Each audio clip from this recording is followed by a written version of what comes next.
So we got a lot of information yesterday with the testimony of Admiral Bradley going down to Capitol Hill, talking to some of the highest members of Congress who have the appropriate clearance. They saw the video, they got his testimony all about that Venezuela strike, the very first strike that we did September 2nd. I have more questions than answers. I don't know what to do next. Let's just kind of reset real quick. So September 2nd, first strike on these vessels that purportedly were carrying drugs. Listen, I love the fact that the administration is being aggressive about this stuff. I'm down with that.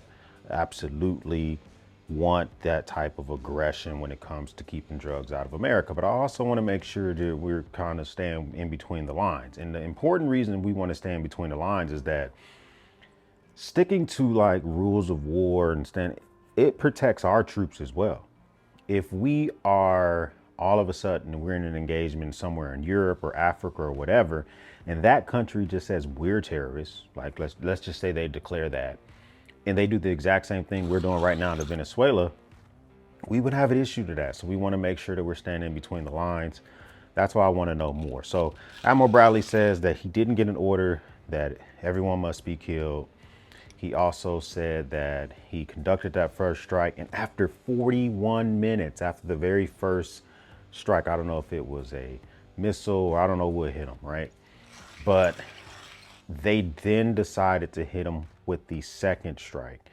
And in between that time, there was 2 survivors, a capsized boat. It was on fire, and he said he decided to make that strike because they believed that the capsized boat was still floating because of drugs. And in that 41-minute time frame, the 2 survivors were trying to flip the boat over and over again, and they thought that they could use radios to contact other boats in the area and come pick them up. Listen, I'm very conflicted about this because on the one hand, I listen to what I hear from somebody like Admiral McRaven, who is retired. I highly respect it. And when he says that he has known Admiral Bradley for over 30 years and has the highest morals and he highly respects him, I'm like, all right, well, okay. Makes a lot of sense to me. I like McRaven, so Bradley must have some clout. But then on the other hand, you tell me that between the first strike and the second strike was 41 minutes. You didn't clearly see a radio. The boat was capsized. And we decided to strike them again. And they've given several reasons for that. They said that they definitely were using radios, and then they said that they could use radios. And then they've also said in some testimony in the month of September and October that they did the strikes to clear the nautical pathway so that other vessels wouldn't be harmed or be in danger because of floating debris. All of that absolutely could be true, but it also could be true that we should not have done that second strike. So ultimately, what do I think is going to happen? I think we Americans need to see the video. I don't know if it's going to be hours, days, months, hopefully not years. I think in the next few days, somehow, some way, we will see the video because the reason that I want to see it is because since that strike, or at least from what I've heard, anytime there were survivors left, we didn't kill them. We went and picked them up. And in a couple of cases, we took them back to their home country. So if it's a possibility were we trying to completely destroy the boats for the drugs, therefore they were near the drugs, they being the 2 survivors, and icto facto, they're gone, they had to get yeeted? Or is it more of, we learned our lesson from the first strike and we definitely want to steer the ship and do differently? Those are the couple of questions I have. I'm believing that less of this is being on the sec war. And it is a little bit hard for me to believe that between the first strike and the second strike of 41 minutes, that you didn't seek consultation from the sec war of what you want, what should be done. But that could be, that could be something that happened. Also, that 41 minutes, there's a thing called Skybridge that they use in the Navy that records all communications. That's everything that's typed, things that are said. Whenever those boats, those ships rather, are in River City, the communications are still recorded so that in the future, it's like their version of a black box. So that in the future, we can see how decisions were made by leadership, even during River City. River City is a terminology on a naval vessel where they shut down the internet, they shut down communications, except for certain personnel of certain ranks.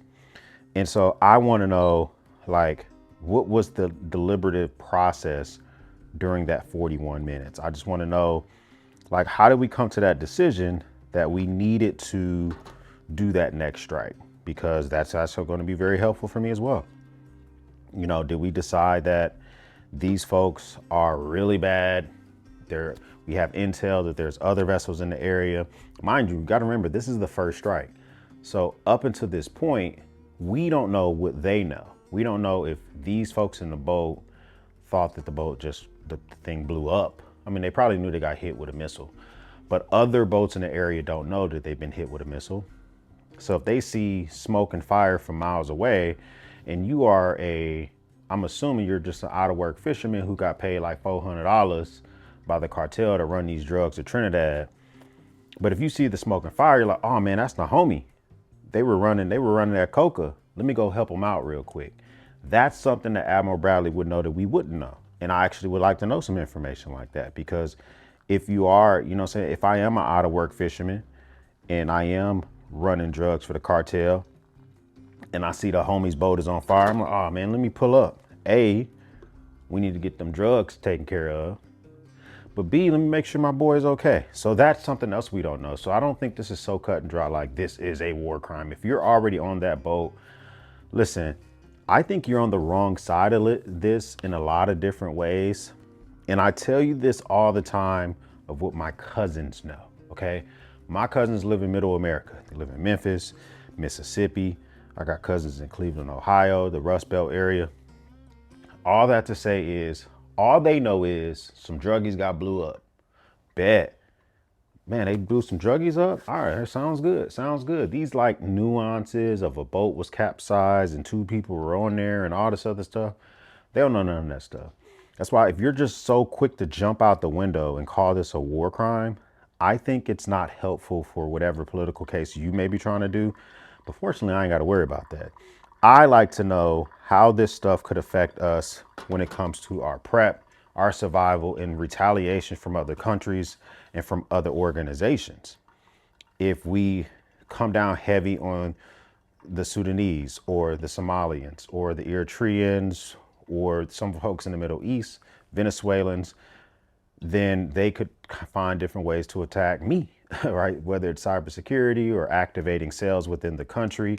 And in my opinion, let's just take a look at the country, at the government. Why do governments exist? Governments exist to keep us safe. That's why we, the people, enact governments and we tolerate governments, because I personally don't have time to strategically think about how to keep myself safe from Russia. Okay, the government thinks about that stuff. That's why we also are allowed to question, like, when they do different things. But for me, we seem to be in the Western Hemisphere to be big dog. And it feels like we really want to be in charge of all of North America, starting to the Caribbean, a lot of South America. We just gave $20 billion to the Argentinian president. Now he kind of, like, you know what I'm saying, he has to put his hand in our back pocket. You ever heard that saying before? Like, hey, put your hand in my pocket and walk with me. That's kind of where we're at with him. And the previous Honduran president just got a pardon, and his party is running again in Honduras to try to take over. And they remember stuff like that. And we got these close ties to El Salvador, and our relationship with Colombia is a little bit different than it used to be. They're no longer sharing the same type of information. And, you know what I'm saying, we've been kind of like putting our penis on the shoulder of Canada. Like, we really been leaning heavy in the Western Hemisphere. And this is just another example of just us showing our dominance in the Western Hemisphere. And I don't particularly think there's nothing wrong with that. But we want to make sure we're doing this stuff right. Okay. So by right, I mean, we're not just taking folks out beyond the rules of war and engagement, because regardless of what team you're on, I consider myself to be an independent. I'm okay with criticizing both Democrats and Republicans. I don't want any troops. I don't want any of my brethren that are still in the Marine Corps who have to possibly go into different fights to have to worry about the possibility if they find themselves in the same type of scenario. They're on a cutter, they get off of a ship onto a boat like Marines do, and we're heading towards some training mission. We are heading towards a beachhead with an allied country, and we get struck by another country in our boats.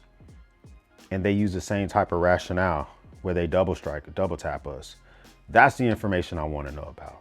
That's the type of stuff that I concern myself with. So when we get all this new reporting from the Wall Street Journal that has all this conflicting information, the New York Times is saying with Admiral McRaven is 100% in the corner of Admiral Bradley. I like that.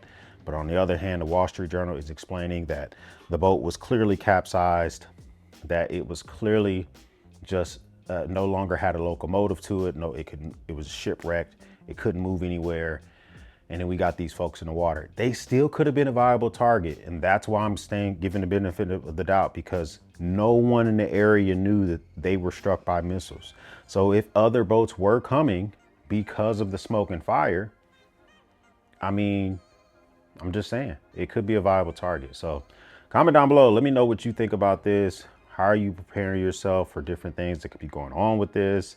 I particularly think that we have a lot of things that we don't necessarily have to worry about and think about in this country. I mean, I just made a cup of coffee with lights that are easily turned on with the flick of a button inside of a 3-car garage that I call my man cave. We have a lot of things we don't worry about in this country. So when we do things other places, we want to make sure we're on the up and up so we can continue to enjoy stuff like this. I'm just saying. First time stopping by, hit the subscribe button. I would love to have you a part of the battalion. If this is not your first time stopping by, well, thank you once again for watching me run my grape. For everyone else, speak soon. Oh, that's good.